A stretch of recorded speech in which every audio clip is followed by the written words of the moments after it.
Mauro Benevides é um exemplo de fidelidade partidária. Quando o movimento de 64 extinguiu os partidos então existentes, ele se filiou ao MDB e depois ao PMDB, onde permanece até hoje. E foi nos bastidores da sigla que ele vivenciou a luta pela anistia, o movimento das diretas já e a Assembleia Nacional Constituinte.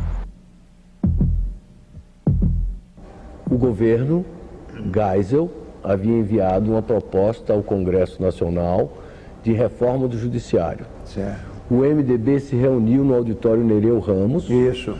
E houve então uma discussão dentro da bancada do PMDB se apoiaria ou não a reforma. E ali houve um duelo histórico entre Paulo Brossard de Souza Pinto e Tancredo de Almeida Neves. Isso. E Paulo Brossard ganhou o duelo. Exatamente. A argumentação expendida pelo Brossard foi altamente convincente. Todos nós ficávamos embalados naquele posicionamento. Não apenas pela respeitabilidade ao nome do grande jurista, como tudo pela a firmeza de convicções com que ele orientava o nosso pensamento.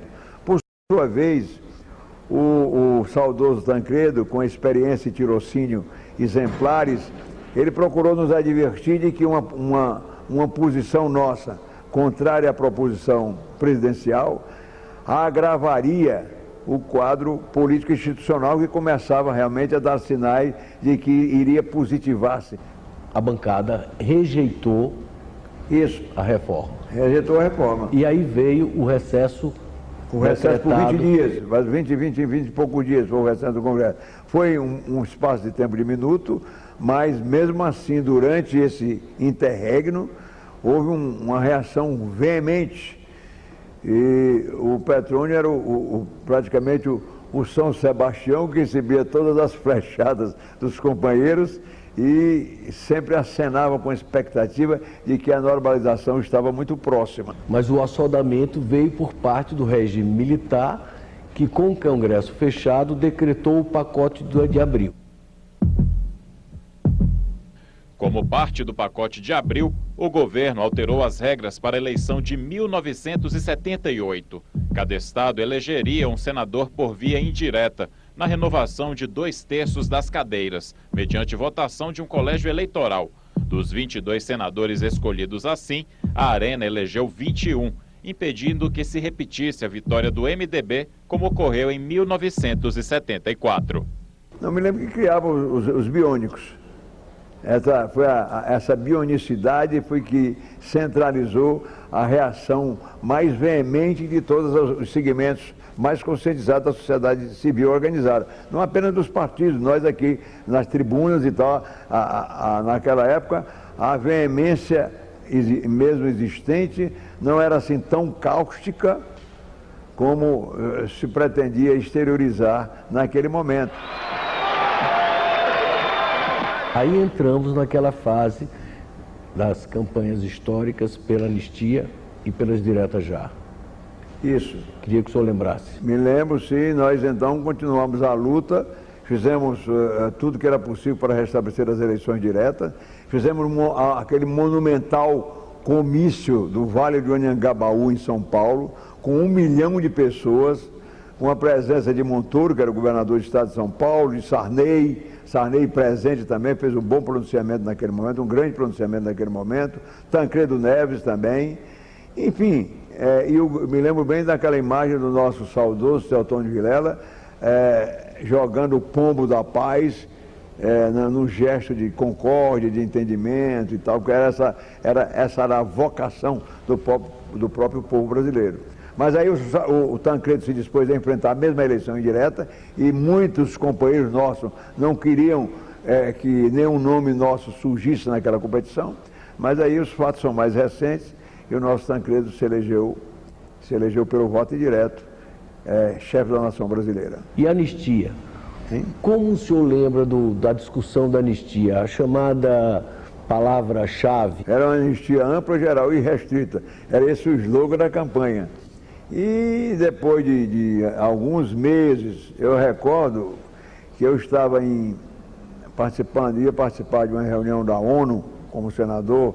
Nós estávamos em Nova York E depois, no final de sessão da ONU, eu saí para algum contato e vou passando diante do Hotel Roosevelt.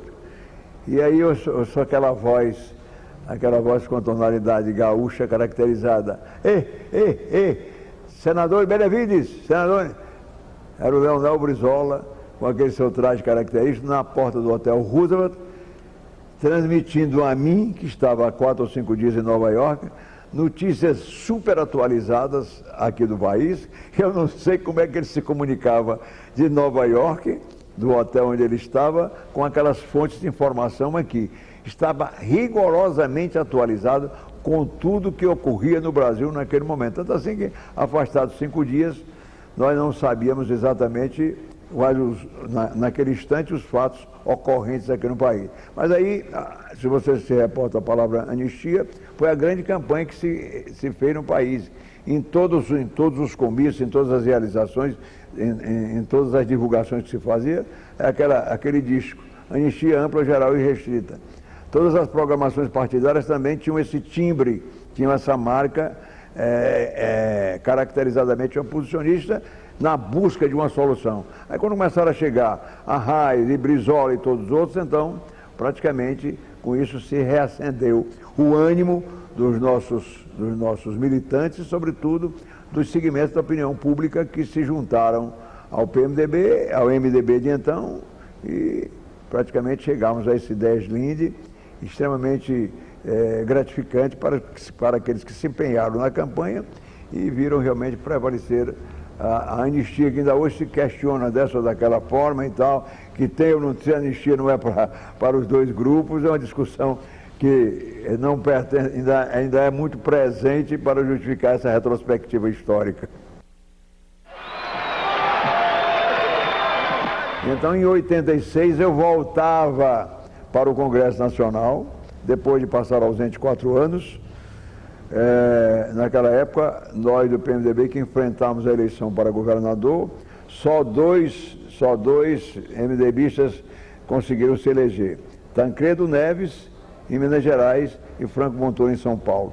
Todos nós, a Luiz Alves no Rio Grande do Norte, Marcos Freire em Pernambuco, eu no Ceará, todos nós ficamos naturalmente fora, não da vida político-partidária, mas dos cargos eletivos que já exercêramos. E então, em 1986, é que nós votamos ungidos pelo poder originário, que é o próprio povo, não apenas para o Congresso Ordinário, mas também para a Assembleia Nacional Constituinte, onde elaboraríamos a Carta de 5 de outubro de 88, e você vai me permitir que eu diga nesse programa, da qual eu me honro de ser o segundo signatário, antecedido apenas por esse grande brasileiro que era Ulisses Guimarães.